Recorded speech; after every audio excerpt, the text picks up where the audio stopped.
Depuis longtemps déjà, ces images recouvrent les murs de nos villes. Mais qui en est l'auteur? On dit de lui qu'il est le père du street art. Il s'appelle Ernest Pignon-Ernest.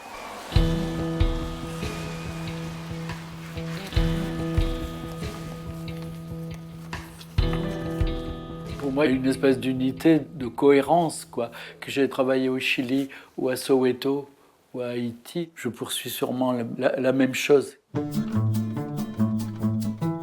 Mais que cherche Ernest? Pour le savoir, il faut le suivre partout. De la ville à l'atelier et d'hier à aujourd'hui.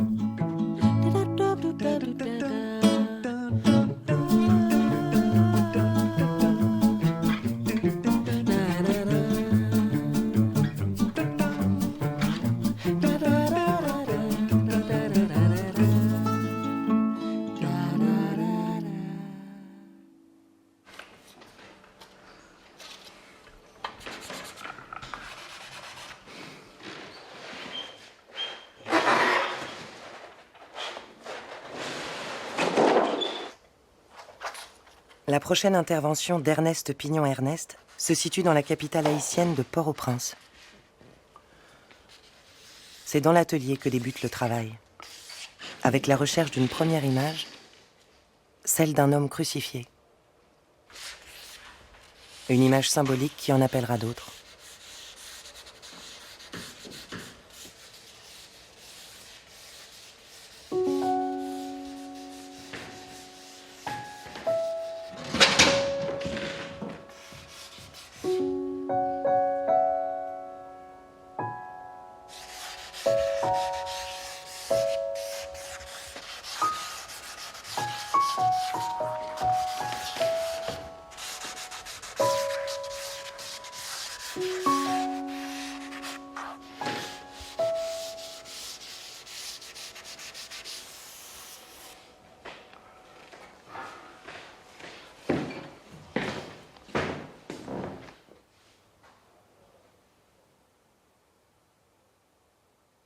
Bon, moi, je vais retravailler demain matin. Il faut qu'il évolue. Je vois qu'il y a des trucs... C'est les proportions, c'est à peu près ça, mais j'ai l'impression du coup qu'il manque un peu d'ampleur. Il a une puissance là-dedans, comme ça, que je n'ai pas tout à fait là. Dans les images que je réalise pour la rue, il faut qu'il y ait assez d'effets de réel pour que ça suggère une rencontre, qui est comme une présence physique, une présence. Hein. Et en même temps, ma référence, là, elle est plus au théâtre. Je veux dire que je ne sais pas de faire que c'est la réalité. Techniquement, je saurais faire du trompe-l'œil, quoi, tu vois. Mais c'est vraiment tout le contraire que je sais de faire. J'essaie d'affirmer que c'est une image, de montrer que je montre. Voilà. Je dis toujours, j'ai fait grandeur nature, mais plus grand que moi. Mais il y a un moment où ça semble juste, tu vois, vraiment. Voilà, ça semble juste, je ne sais pas pourquoi, les dessins qui traînent. Le Pasolini, j'en avais fait 5-6, et ça tient à quelques centimètres. Il y en a un où on a le sentiment qu'il y a un face-à-face, qu'il y a un truc qui t'interpelle, quoi, qui est presque d'ordre charnel, sensuel.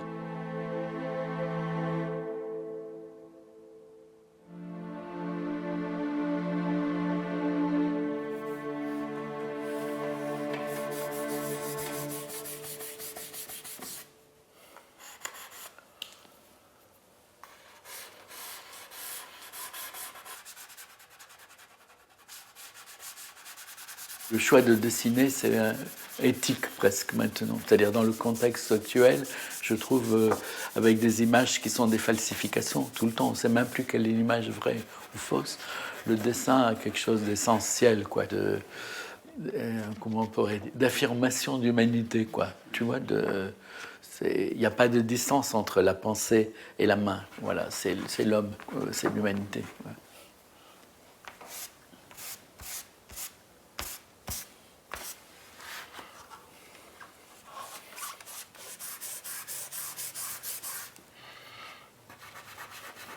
Depuis 50 ans, toutes mes images font qu'interroger l'homme et sa relation avec ce qui l'entoure, les autres, l'histoire, la politique, voilà. Donc c'est, au fond, récemment, j'ai découvert ça, que pratiquement, j'avais fait que des piétas, c'est-à-dire vraiment interroger l'homme et les violences qu'on lui fait, quoi.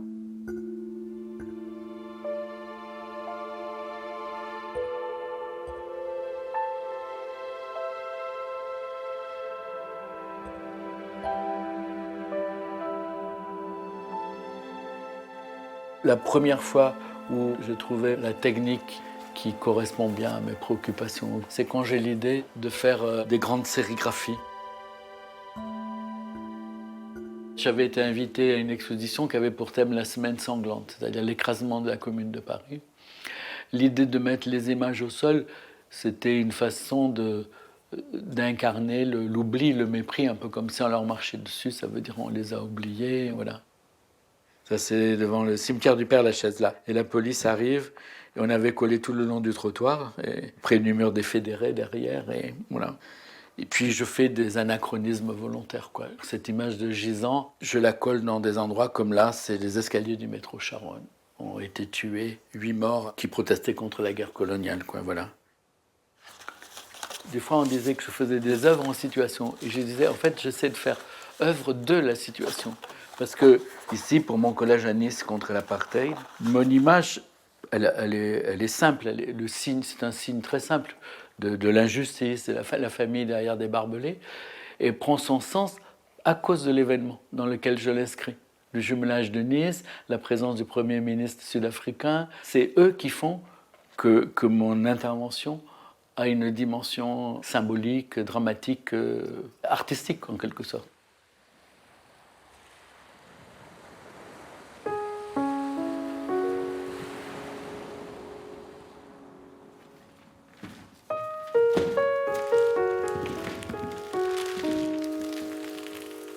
Ça, c'est vraiment le papier que je colle. C'est des chutes de rotative du Monde. L'imprimerie du Monde n'est pas très loin, là, à Ivry. J'ai pris ça vraiment parce que c'était le moins cher. Et en fait, c'est exactement ce qu'il faut.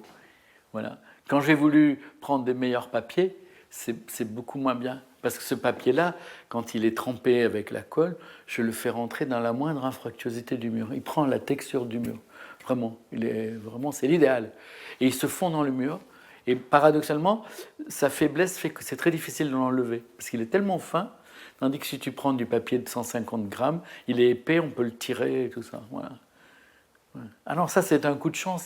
Je suis tombé sur du premier coup, et même quelquefois, j'ai eu un meilleur papier, et c'est moins bien. J'ai eu même le Monde diplomatique, c'est un papier un peu plus beau, et ben c'est moins bien.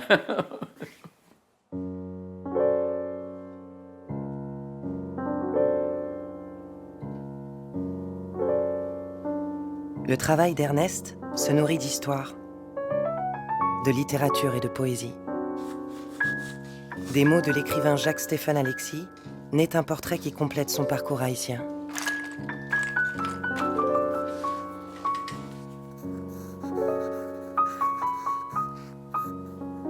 Pour moi, Stéphane Alexis incarne complètement l'Haïti espéré, quoi, un Haïti de renouveau, quoi. Je veux dire qu'il portait vraiment les espoirs d'un Haïti sorti de l'occupation américaine, tous les espoirs qui étaient nés à ce moment-là, il les incarne par sa vie, en quelque sorte, et puis surtout dans son œuvre, quoi. Ses romans disent ça. Faire son portrait, son image qui nous regarde, m'apparaît comme un peu comme cette image était une interrogation à la jeunesse, aux gens de Haïti aujourd'hui, quoi, vraiment. Alors j'essaie de choper évidemment la ressemblance physique de Stéphane Alexis, mais je voudrais m'en libérer et que passe dans mon dessin quelque chose que j'ai reçu de la lecture de ses livres, toute cette espèce d'espoir, d'humanité, de sensualité qu'il y a dans son œuvre, qu'il devait avoir dans son regard, dans son sourire. Les poètes, curieusement, j'ai l'impression que le temps, leur vie, ce qu'ils ont traversé a sculpté quelque chose dans leur visage. C'est évident, bien sûr, chez des gens comme Artaud ou Nerval, ou Desnos, Pasolini ou Neruda.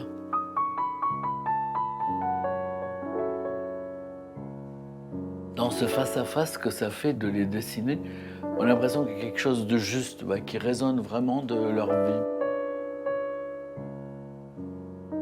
Ils incarnent les contradictions de leur époque, ils incarnent leur temps, quoi.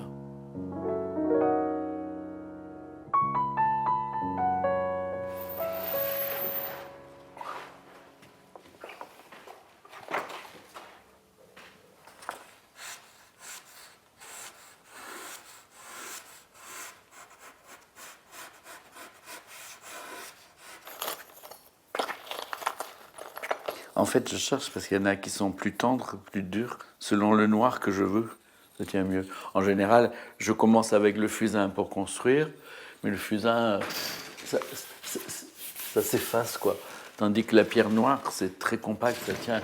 Même les dessins que je colle dans la rue restent avec la pierre noire, c'est très compact. Et puis j'ai mon système de gomme.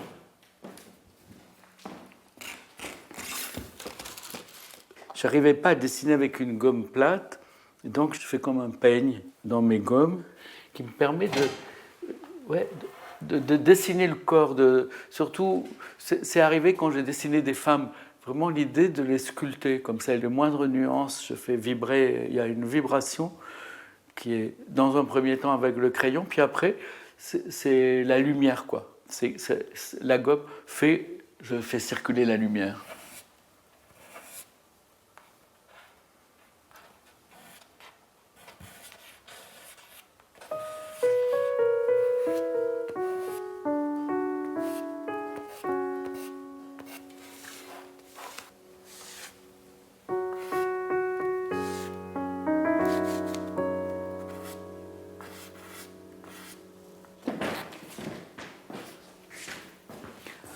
Bon, j'ai deux choses. C'est soit j'enlève les lunettes pour avoir une vision différente, ou je les remets.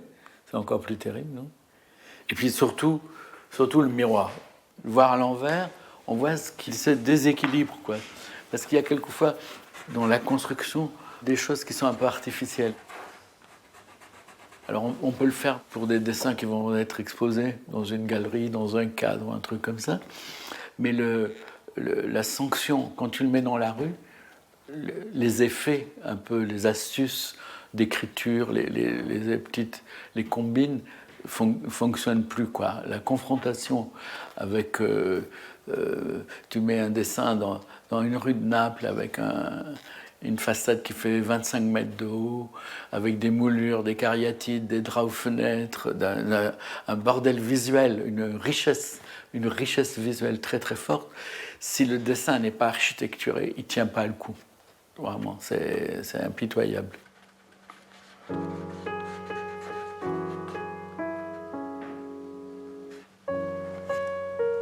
Des personnages et des destins comme celui de Charlemagne Perrault prennent une dimension épique. C'est plus du politique, là. Ils s'inscrivent dans le destin d'un peuple. Comment dire? Je ne peux pas l'inventer, ça. C'est un document. Les Américains, quand ils occupent Haïti, Charlemagne Perrault c'est lui qui mène la lutte contre l'occupation américaine. Il le tue et il l'expose mort pour montrer qu'ils l'ont tué, quoi. Je veux dire que c'est un document historique. Je cite le document, en fait. Là, c'est pas comme d'habitude quand j'invente une image. Là, je cite ce document et peut-être les images que je ferai ensuite n'existeront qu'en référence à ça, qui est une référence que tout le monde connaît à Haïti. Tout le monde. Voilà.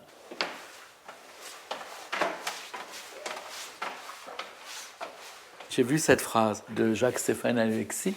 Il dit « En tout cas, c'est une grande et belle chose pour un peuple que de conserver vivantes ses légendes. » Je trouve que c'est essentiel. C'est-à-dire qu'on a fait beaucoup l'erreur là-dessus. Qu'est-ce que moi je pourrais dire? Les gens progressistes, tu sais, du genre du passé faisant table rase, tu vois. C'est l'international. Je pense que c'est un mot d'ordre réactionnaire. Tu vois, voilà. Et il met le doigt là-dessus. C'est essentiel pour les gens les plus modestes que de savoir qu'ils ont une histoire.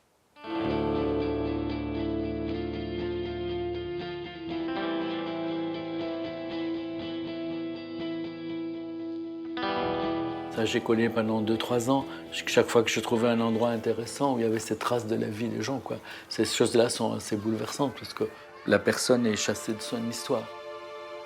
On voit que des gens ont investi un truc d'intimité pour les enfants. C'est d'une grande violence, je trouve, ces images.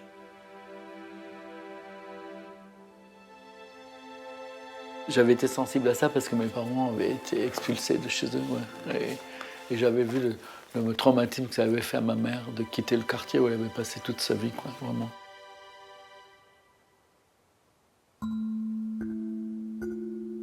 J'ai eu du mal quand j'avais fait l'image sur l'avortement.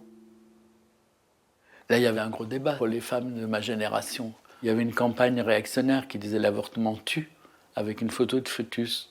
Et l'idée, ça a été de le retourner, dire l'avortement tue en effet, mais il tue des femmes. Mes images sont nées de l'écoute des gens, comme l'image avec les immigrés. Le type qui dit moi je suis ici comme un outil, quoi. Je suis là que pour mes bras, on ignore mon histoire, ma culture et tout ça. C'est beaucoup plus violent maintenant, presque. Là, ils venaient, ils avaient du travail, donc certains étaient expulsés quand même. Dans ces années 70, j'avais ce constat que l'art était coupé quand même de 95% de la population et qu'il fallait comme renouer, quoi, tu vois, se réinscrire dans les préoccupations des gens et faire naître des choses de cette approche du réel, quoi, voilà. Quand j'ai dessiné Rimbaud, les politiques avaient mis un mot d'ordre changer la vie. Ça m'avait un peu agacé. Je trouvais qu'il y avait quelque chose de dévoyé. Effectivement, je ne croyais pas que les politiques allaient nous changer la vie. Ça a été peut-être un des déclics. Quand on a collé le Rimbaud au boulevard Saint-Michel, les premiers, au milieu de la nuit très tard, il y a un quart de police qui est arrivé avec, je sais pas qui c'est, le chef du fourgon, qui est descendu, qui a vachement gueulé. Et puis, ils sont descendus sous cette flic, et il y en avait un très jeune, peut-être entre 20 et 25 ans, qui dit « Oh, mais c'est Rimbaud !» Comme ça. Alors, tous les autres flics le regardent comme ça, étonnés, tu vois. Et puis, il m'a dit « Collez-le, hein, vraiment. » Il me disait « J'adore Rimbaud. » Il incarnait la jeunesse, la remise en cause, le refus de tout. C'était presque James Dean ou Bob Dylan, ou, tu vois, c'était un peu tout ça. C'est vraiment quand j'ai collé Rimbaud que j'ai compris que ce qu'il y a de plus rimbaldien dans mon image de Rimbaud, c'est qu'elle ne va pas le figer, qu'elle va disparaître. Mes œuvres n'existent plus. Non, c'est vrai. Mais c'est pas un hasard. Je suis probablement pas le seul, hein, qui est dans cette situation. Ça correspond probablement à notre époque, tu vois. Je veux dire qu'on n'est pas à la Renaissance, on n'est pas dans une période où on a des convictions dont on est persuadé qu'elles vont durer pendant des siècles, quoi. Vraiment, on est je crois, dans une période de flou qui sécrète probablement des propositions comme celle-là, quoi. De doute.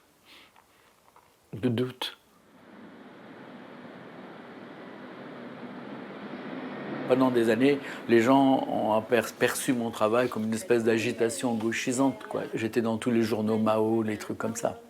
Et il a fallu que j'ai une expo au Musée d'art moderne de la ville de Paris en 1979 pour que les gens découvrent que tout ce travail était nourri d'une longue investigation des images, de l'histoire, et puis un gros travail de dessin.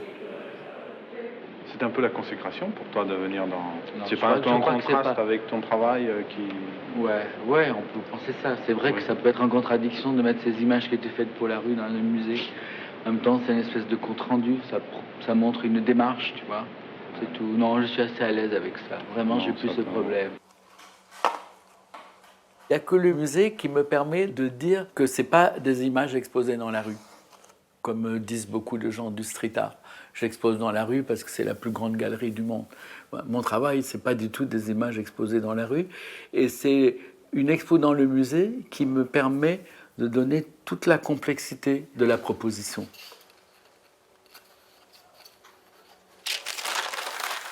Là, pour ma prochaine exposition à Bruxelles, j'essaie de penser un parcours dans les musées.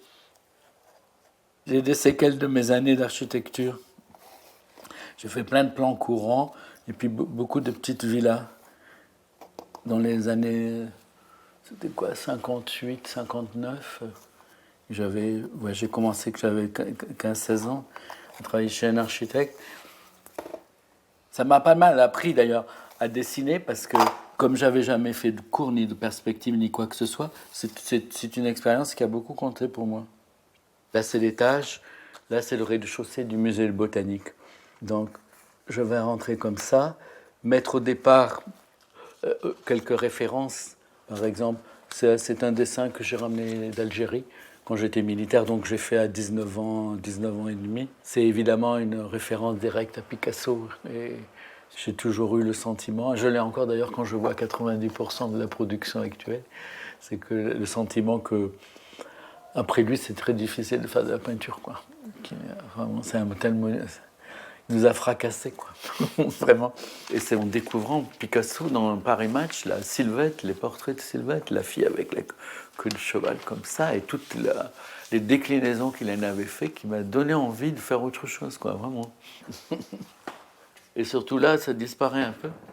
C'est les derniers tableaux de Picasso. Et puis Picasso, son portrait, je veux dire,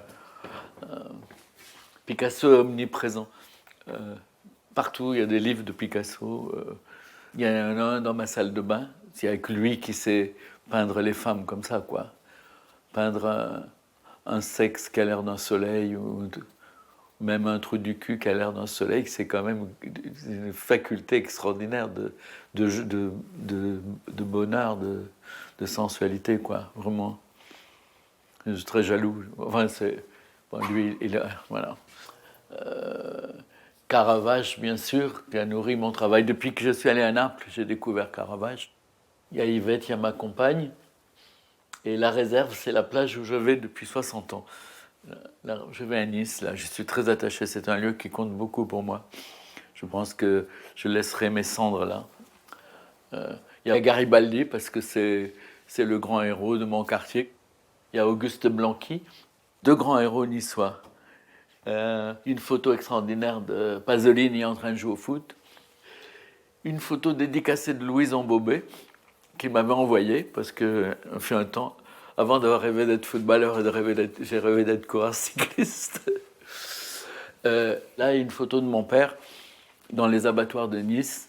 Il est en train d'ouvrir un grand quartier de viande. C'est ce qu'il a fait toute sa vie. Ce qui est étonnant, c'est que ce lieu où on voit mon père, là, avec sa blouse et son couteau, c'est devenu un lieu d'art contemporain. Vraiment, c'est terrible, c'est dérive. Voilà, ça c'est Reiser. Ouais. J'admire Reiser, pour moi c'est le plus grand dessinateur. Vraiment, c'est une espèce de daumier, quoi. Je veux dire, arrive à exprimer ce qu'il a exprimé avec un dessin apparemment pourri. Il invente une écriture, quoi. Il invente. Reiser, c'est le type qui a le mieux témoigné de ma génération, je crois. Vraiment. Vraiment. Et j'avais beaucoup aimé ça parce qu'ils avaient annoncé Reiser va mieux, il est allé au cimetière à pied. Ça fait plusieurs années, je ne sais pas s'il y a une date. Ça se fait un peu au hasard, comme ça, quoi. Mais probablement pas complètement.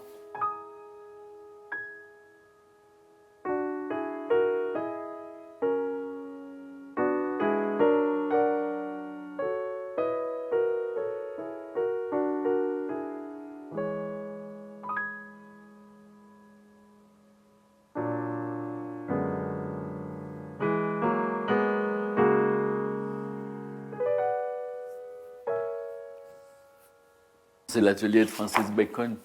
J'atteindrai jamais un tel bordel, quoi. Je pourrais pas. Pour travailler, j'ai besoin qu'il y ait quand même une zone un peu calme. Là, je ne sais pas comment il faisait. Enfin, je ne sais pas comment il faisait à faire ses peintures non plus, quoi. Vraiment. Lui, c'est vraiment un grand peintre. Vraiment. C'est très sensuel. C'est ça qui me plaît beaucoup chez lui. Et moi, j'ai jamais osé. C'est-à-dire que j'ai beaucoup de réserves. J'essaie de tenir... surtout avec la façon dont j'interviens avec mes images dans les lieux, de ne pas tomber dans des trucs où il y a trop de pathos. Je ne fais jamais de sang, de choses trop lyriques. C'est toujours assez tenu, quoi. Vraiment. Et quelquefois, j'aurais bien aimé oser faire des choses aussi sensuelles, aussi charnelles que lui, là. Voilà. Donc moi, j'étais très, très flatté qu'il m'écrive, qu'il me demande des photos de mes collages, quoi. Vraiment, c'est vrai, j'étais très honoré. Voilà. Et il m'a dit, du coup, qu'il suivait mon travail depuis le personnage que j'ai collé à Grenoble. C'était en 76 ou 75, ou quelque chose comme ça. J'y pense là en voyant cette peinture, notamment, mais il y en a plusieurs comme ça, où le personnage est inscrit dans une espèce d'espace. Et ça m'a servi quand j'ai fait mes personnages dans les cabines de téléphone. J'avais travaillé sur le rectangle de la cabine, comment inscrire l'image d'un homme dedans.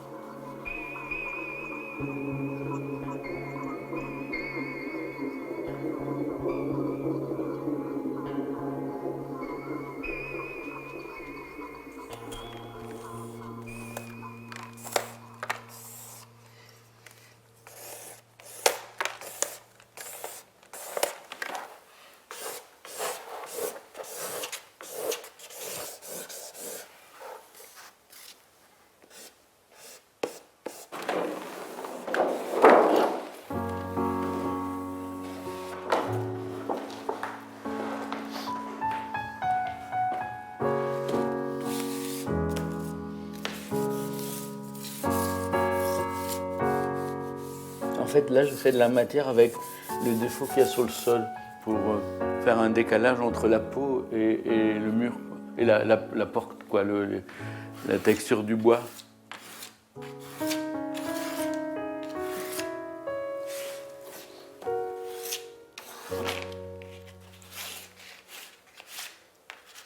Ouais, j'espère que la prochaine fois qu'on le voit, non, dans un premier temps, on le verra à l'atelier de sérigraphie, peut-être. Et puis ensuite, ça sera dans des rues de Port-au-Prince, quoi. Peut-être, j'imagine. Je vois certains murs déjà. Bon. Comme une réapparition.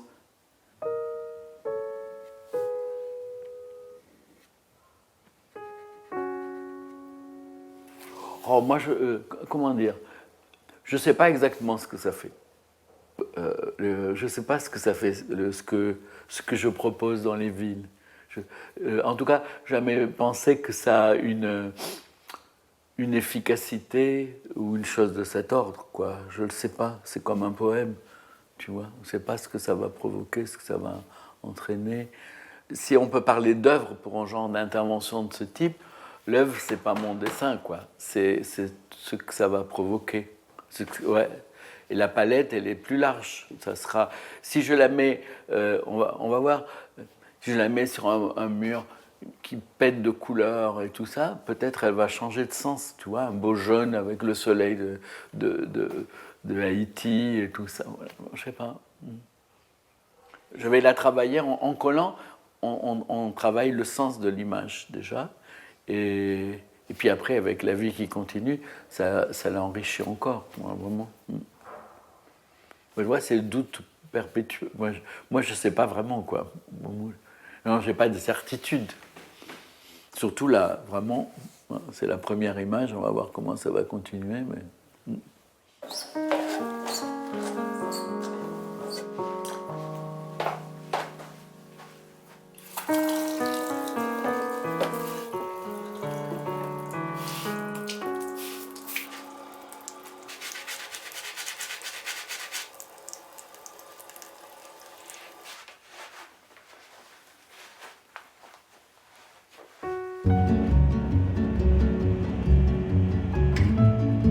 Pour l'exposition rétrospective d'Ernest Pignon-Ernest à Bruxelles, ce sont près de 300 œuvres qui font le voyage.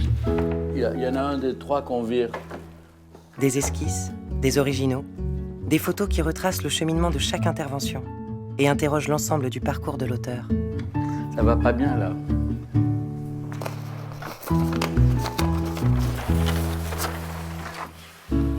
Avec les...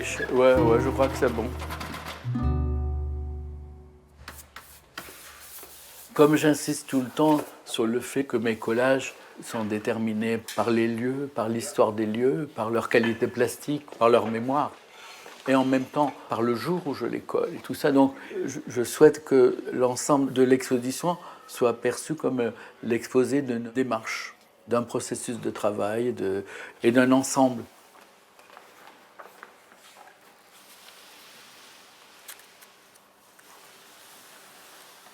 Dans les dessins qui sont là, il y a des choses pour lesquelles je n'ai pas réussi à trouver la solution pour les mettre dans les rues. Notamment tout ça sur l'enfer, l'Hadès et tout ça. C'est ça que je tiens assez à montrer, tous ces tâtonnements, ces recherches. Parce que souvent, dans l'exposition, quand les gens voient les grands dessins terminés, il y a un peu l'idée, oh, le type, il est doué pour dessiner, quoi, comme si ça venait un peu comme ça. Et je tiens à montrer tous ces tâtonnements, ces trucs pas aboutis, des reprises, des repentis, des hésitations, quoi. Il y a 50 ans que je fais ça, quand même. Puis 1966, donc je ne peux pas tout montrer. Du coup, ça m'a permis de faire le point, de mieux comprendre mon travail.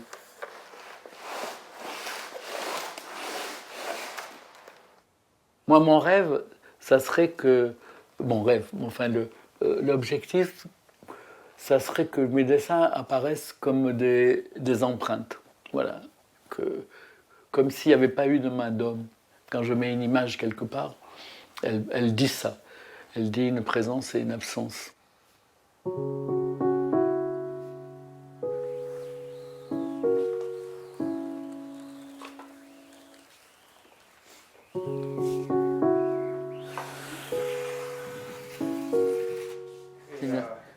Mais là, il viendra un peu plus de détails. Ouais, ouais. Il est encore bouché, là.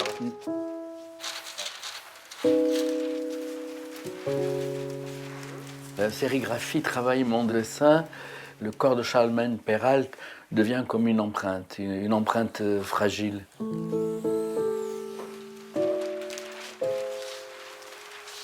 Moi, je ne travaille essentiellement que sur le corps humain. C'est pour cela que je travaille beaucoup avec des danseurs. Ils poussent très loin leurs recherches sur le corps. Et je travaille surtout avec les danseurs des ballets de Monte-Carlo. Moi, j'ai des affinités avec leurs recherches. Et puis, parce que je suis niçois, c'est chez moi.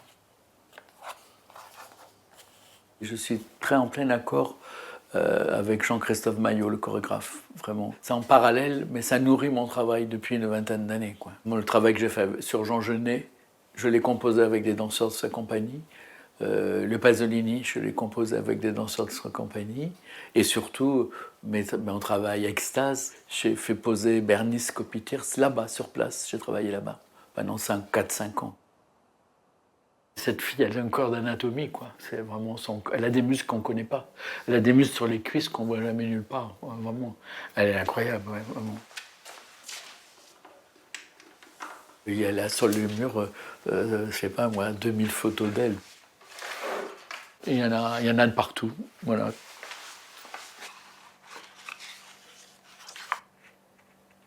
C'est formidable.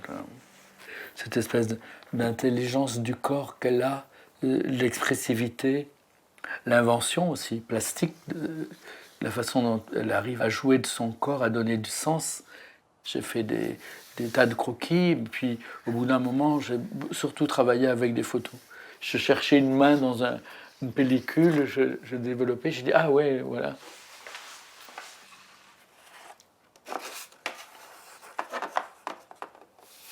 Ben là, je retravaille ces images de Bernice parce que j'ai une proposition de montrer l'ensemble Extase dans l'église des âmes du purgatoire à Naples.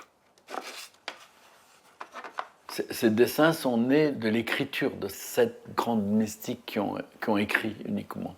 C'est tout ce qui correspond chez elles à quand elles sont les épouses du Christ. Vraiment, elles disent des choses d'une grande sensualité, notamment Thérèse d'Avila, mais tout en Angèle de Foligno aussi. Et puis, faire en sorte que la feuille soit presque en contradiction avec le dessin qu'elle supporte. Et donc, j'ai fait une maquette. J'ai déterminé un espace au 10e pour voir si je peux rentrer mes 8 dessins. Là, justement, j'ai un doute sur ça. Parce que celle-là, elle fait 4,60 m. Et la position sera déterminée dans sa relation avec le plafond. D'installer ce travail-là, à cet endroit-là, au cœur de la Naples historique, dans l'église des âmes du purgatoire, dans la crypte au-dessous, c'est quasi un miracle napolitain, quoi. Il n'y a qu'à Naples qu'on pouvait me proposer ça, vraiment, c'est vrai. Presque toutes les images que j'ai collées suggèrent cette relation avec le sous-sol tout le temps.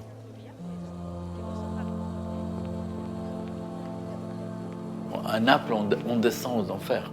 Tout le sacré vient du sous-sol, quoi, vraiment.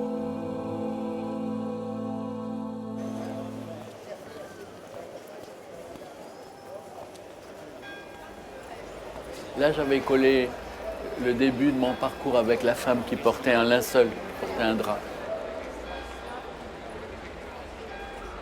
Et là, il y avait deux femmes qui vendaient tous les jours des serpillères et en fait les cigarettes de contrebande. J'avais collé la mort de la Vierge et là, ces deux femmes jouaient un peu le rôle de veilleuses dans la peinture. Moi, j'avais collé là.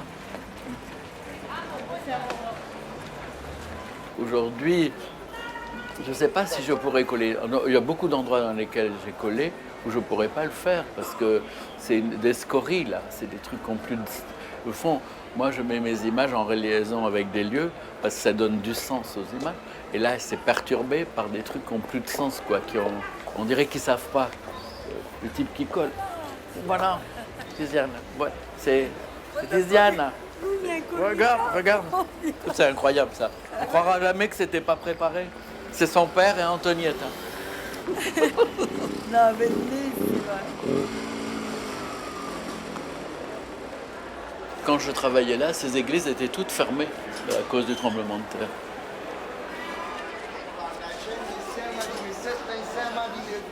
Ici, dans l'église du Purgatoire, où j'installe mes mystiques, il a cette double tension ici. Les fastes du baroque là-haut, et puis dans la crypte et dans les catacombes, une espèce de rigueur très très dure comme ça. Là-haut, il y a du marbre et ici, il y a des ossements. Et les gens ont des rituels encore, ont adopté des crânes auxquels ils viennent parler. Ils viennent interférer même pour leurs parents, pour un passage dans le purgatoire, qu'ils accèdent au paradis, j'imagine. Grazie Lucia. Oh, Lucia. Siamo Che so il significato della parola. Nei pensieri. Proteggimi con forza, ne ho bisogno. Per aver portato nella mia vita un ragazzo Abbi cura di tutti i miei cari. che è stato In un particolare grande di amore. Elle est là pratiquement où il y a les plis. Un peu en avant, je crois, et un peu plus à droite. On avait cette main, la main là-bas, et cette main-là, on va lui faire un sort avec la lumière. Voilà, là c'est bien.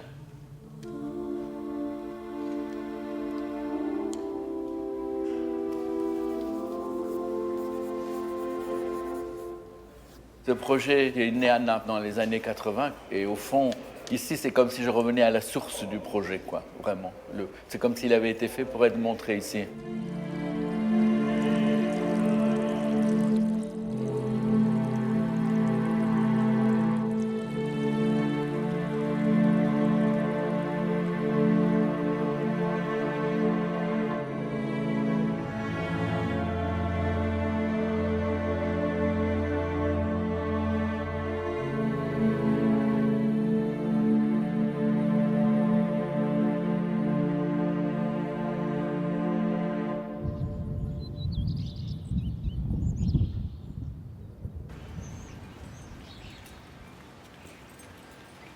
Au fond, ce qui m'a amené à Naples, c'est du même ordre que ce qui va m'amener à Haïti.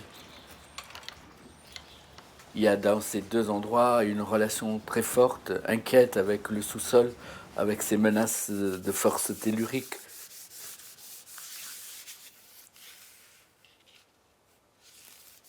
Le récent tremblement de terre à Port-au-Prince a marqué la population. Il fait partie de leur histoire, de leur relation à la vie et à la mort.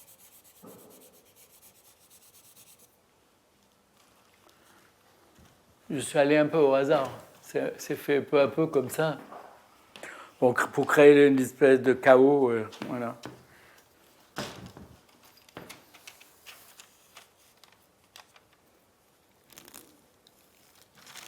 Les gens vivent avec ce souvenir très proche du tremblement de terre et des gens ont disparu, des milliers de morts et tout ça. Et donc, comment faire que les images nous interrogent? Le chaos de la cathédrale cassée, qui reste là, au centre de la ville, complètement éclatée. Qu'est-ce que ça signifie que ça reste dans cet état, qu'on n'ait pas pu la reconstruire? Qu'est-ce que ça signifie qu'une cathédrale cassée dans un pays où il y a cette ambiguïté avec la religion? Je veux dire, il y a une espèce de répression, c'est-à-dire il y a eu des campagnes systématiquement, depuis l'arrivée des esclaves, encore il y a quelques années, une campagne contre les superstitions, parce que les vaudous seraient des superstitions et pas les cultes chrétiens, quoi. Voilà.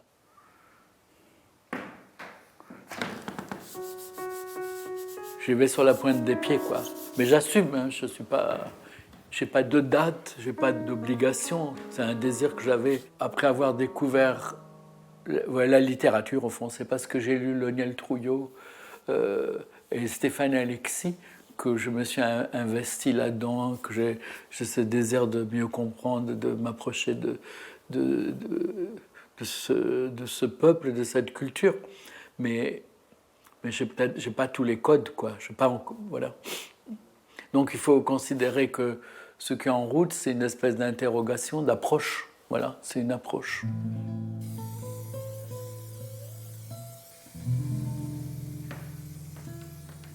Quand les princes du port gardent en main le sort ami de milliers d'exilés mal du pays, quand tu rêves la nuit exilé de ton île, entends-tu tous ces cris, ces rumeurs de ta ville, les musiques dans les coups, les jaseries des commères, les enfants de Carrefour et les vagues de la mer. Toi tu traînes ta vie et ton mal du pays ami, le long de ces hivers tellement loin de la mer. Je pense que ce serait intéressant de visiter le quartier du Bel-Air. Si on peut les greffer dans des choses qui ont été réalisées par des artistes d'ici. Où que meurent les rois qui l'avaient trafiqué, pour que chantent à nouveau les espoirs de ton île. J'ai l'air plus petit, moi. Ah ouais. Il est trop pour grand. Que chantent à nouveau les espoirs de ton île. On n'a pas le ballon. Pour que chantent à nouveau les espoirs de ton île.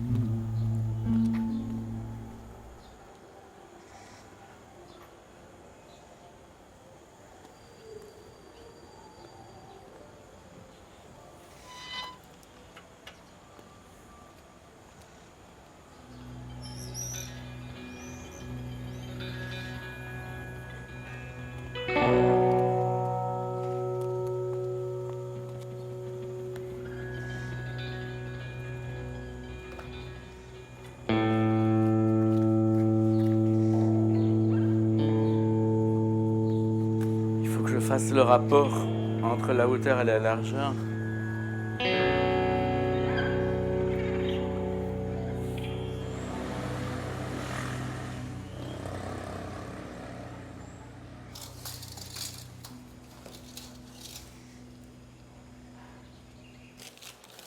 Il manque au moins 80 cm en bas. Je ne sais pas comment envisager de l'allonger.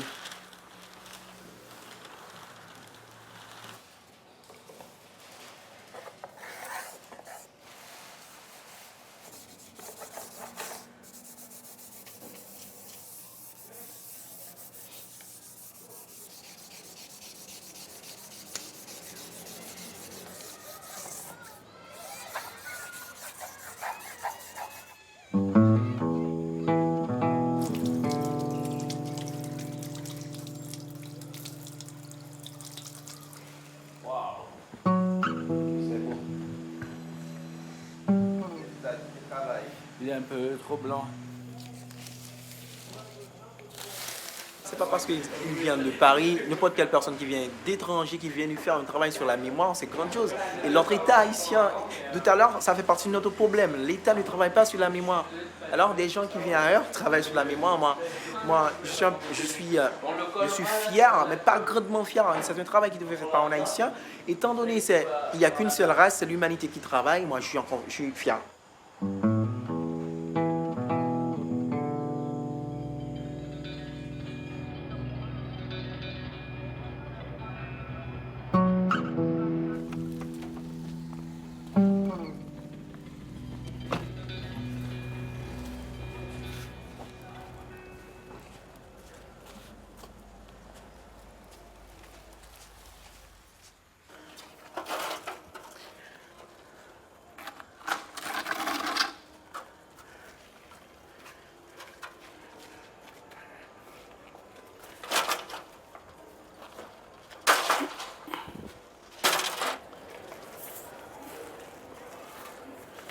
Faut en mettre beaucoup, je crois.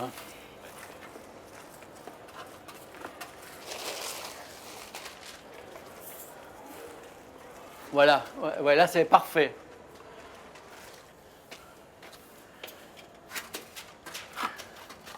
Tiens, si tu peux le rapprocher.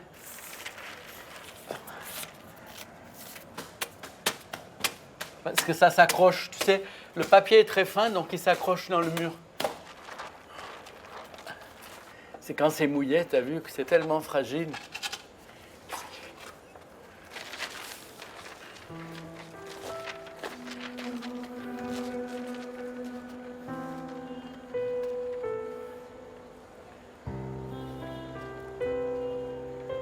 Sec, je crois que ça sera bien, non? Ouais, c'est bizarre, ouais.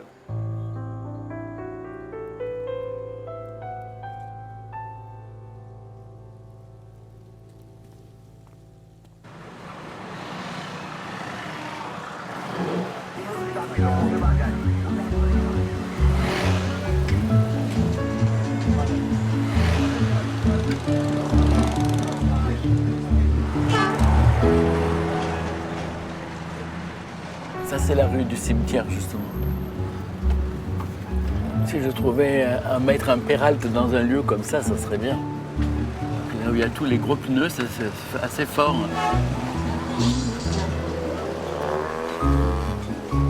Et là, pardon, tu peux freiner, pardon?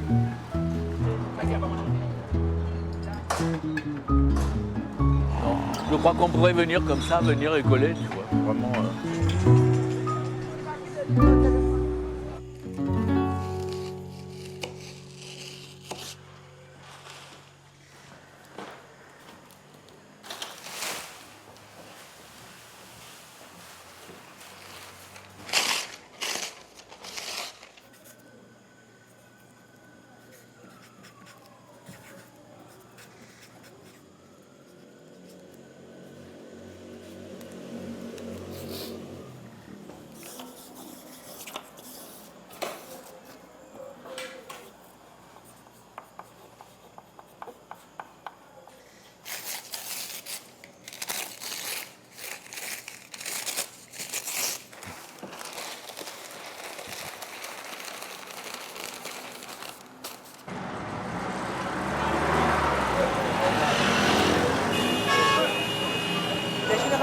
Les générations ignorent ce qui se passe vraiment dans l'histoire. Eh oui, mais moi c'est un peu ça que je voudrais faire.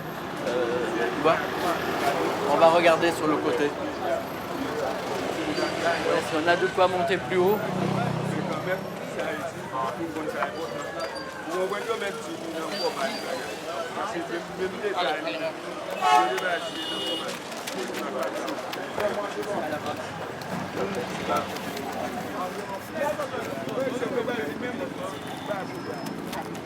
Attends, je vais passer.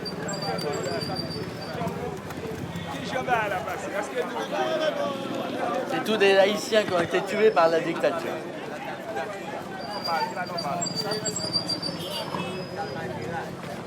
C'est super. C'est bien?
Tu vas le plus haut possible.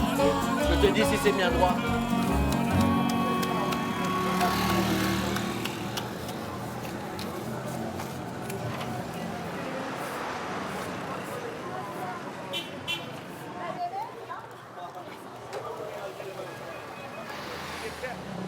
Tu t'appelles comment? Je m'appelle Ernest Pignon. Ernest. Ernest Tu Pignon. t'apprends. Ok. Tu t'apprends. Je suis content de ce que tu fais.